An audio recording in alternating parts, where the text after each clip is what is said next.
Bonjour à tous, dans cette vidéo on va voir comment le désordre est rentré dans les mœurs de la cosmologie et notamment de la façon dont on pouvait concevoir l'univers. On a vu dans la vidéo précédente que on avait eu deux fois l'apparition du désordre. Néanmoins, pendant cette première moitié du XXe siècle, l'ordre était resté le concept maître. Alors un petit historique des découvertes qui ont été faites. En 1923, on découvre que l'univers comporte d'autres galaxies, et puis on les compte rapidement par millions. On découvre ensuite que l'univers est en expansion, donc que les galaxies s'éloignent les unes par rapport aux autres. Et en 1930, on arrive à mesurer la vitesse d'éloignement de ces galaxies grâce à Hubble. En 1965, on capte les rayonnements isotropes.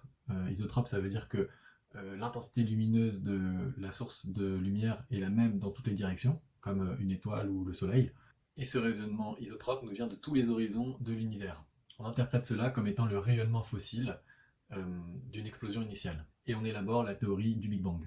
Donc ça remet forcément en question beaucoup de choses. À partir des découvertes de Bell, euh, on remet en question l'ordre et on commence à penser qu'il y a du désordre qui est inhérent à l'univers. On ne peut plus rationaliser les choses et garder cette idée que l'ordre est maître et que l'univers s'auto-entretient à perpétuité et qu'il est autosuffisant. On découvre que les étoiles, loin d'être les systèmes stables et parfaits qu'on imaginait à l'époque, sont en fait des véritables bombes à hydrogène au ralenti, qui sont nées issues d'une catastrophe et qui mourront tôt ou tard également en catastrophe. Je vous mets une petite image d'une supernova, c'est quelque chose que je trouve personnellement d'assez magnifique. On fait alors un constat. L'ordonnancement du grand balai stellaire s'est transformé en un sauf-qui-peut général. On voit que dans les trois échelles où on peut considérer l'univers, le désordre surgit pour détrôner l'ordre roi. À l'échelle macrocosmique, comme on vient de le voir, à l'échelle microphysique, avec la notion de quantum d'énergie découvert par Planck, et puis à l'échelle de notre bande moyenne physique, avec le second principe de la thermodynamique, comme on l'a vu dans la vidéo précédente.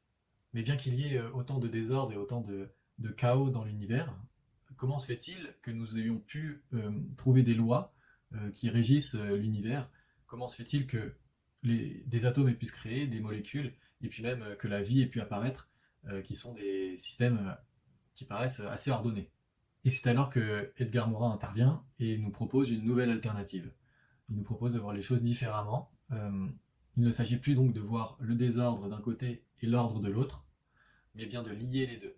Donc il ne s'agit plus de penser en termes d'exclusion, mais en termes de liaison. Dès lors, la genèse des particules matérielles, des atomes, des molécules, et même des étoiles, est indissociable d'une diaspora et d'une catastrophe.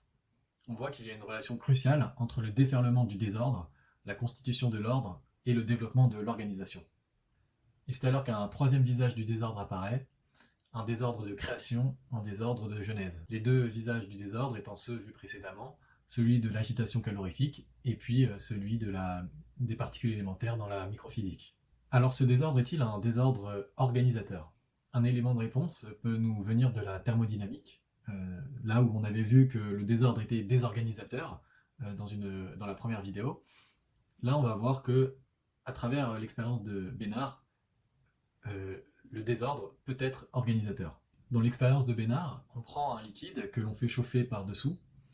À petite température, on s'aperçoit que le transfert de chaleur se fait par conduction, c'est-à-dire de proche en proche, les particules transmettent la chaleur sans qu'il y ait mouvement de matière. Mais à partir d'une certaine température, le transfert thermique se fait par convection, c'est-à-dire qu'il y a un transfert de matière, et on voit dans cette expérience que les molécules s'organisent, il y a un niveau élevé de coopérativité moléculaire. Cette expérience nous montre que la déviance, la perturbation, la dissipation peuvent provoquer de la structure dans le système, donc c'est-à-dire de l'organisation et de l'ordre à la fois. Et à ce moment-là, on peut se demander si on ne pourrait pas généraliser ce principe-là à l'univers.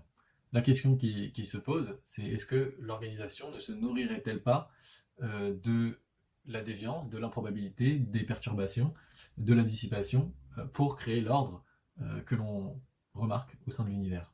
Depuis les observations hubléennes, la communauté scientifique a accepté de prendre en compte la notion de désordre pour étudier toute la cosmologie. Désordre que l'on a vu apparaître au moins 4 fois au cours des dernières décennies. La première fois avec le second principe de la thermodynamique avec un désordre qui symbolisait la mort. La deuxième fois, avec un désordre qui nous venait de la microphysique, qui symbolisait l'être. La troisième fois, notamment avec l'observation des rayonnements isotropes à tous les horizons de l'univers. Donc là, on a eu affaire à un désordre de création, de genèse. Et puis la quatrième fois, comme on vient de le voir, avec un désordre organisateur, d'organisation. On verra par la suite comment ces quatre notions vont s'articuler dans la pensée d'Edgar Morin.